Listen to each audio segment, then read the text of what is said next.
చరణ్ అడిగారు నన్ను, 1000 మంది కాస్ట్యూమ్స్ ఎలా వెన్నే వేసేసుకోగలుగుతున్నారు, నేను వచ్చేసి అందరూ రెడీగా ఉంటున్నారు, మీ డైరెక్షన్ సూపర్ అబ్బా అని.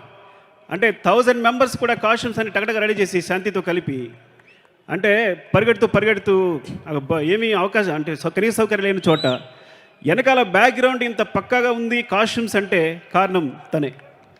Thank you Srikanth. అండ్ బుచ్చి నా శిష్యుడు, నా స్టూడెంట్. వీడు మొదటి నుంచి నేను ఇంటర్మీడియట్లో నా స్టూడెంట్. యాక్చువల్గా నేను ఇంటర్ చెప్పేటప్పుడు, మ్యాథ్స్ చెప్పేటప్పుడు, ఆ తర్వాత నుంచి నేను ఇంట్రెస్ట్గా నన్ను ఫాలో అవడం మొదలుపెట్టాడు.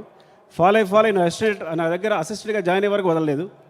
ఈ సినిమాలో చిట్టుబాబు క్యారెక్టరు అంటే మీరు ఎప్పుడు సార్ మీరు క్యారెక్టరేషన్ సినిమా వదిలేశారు, క్యారెక్టరేషన్ మీ బలం, అలా చేస్తేనే మీరు రకరకాల ఫామ్తో బాగా చేస్తారు సార్, ఇలా చేయాలి సార్ అని అంటే నన్ను డెఫ్ క్యారెక్టర్ నా మీద రుద్ది మీరు చేయాలి సార్, చేయగలరు సార్ అని పట్టుబట్టి, నేను యాక్చువల్గా కొన్ని క్యారెక్టర్స్ వచ్చేస్తున్నాయి ఆల్రెడీ, కొన్ని అతితోనో లేకపోతే బ్లైండ్ వచ్చేస్తున్నాయని చెప్పి నేను కొంచెం పడ్డాను లోపల. అలా కాదు సార్, చేస్తే బాగుంటుందని చెప్పి నిజంగా బుచ్చి లేకపోతే ఈరోజు చిట్టుబాబు లేడు. Thank you Buchi, thank you very much.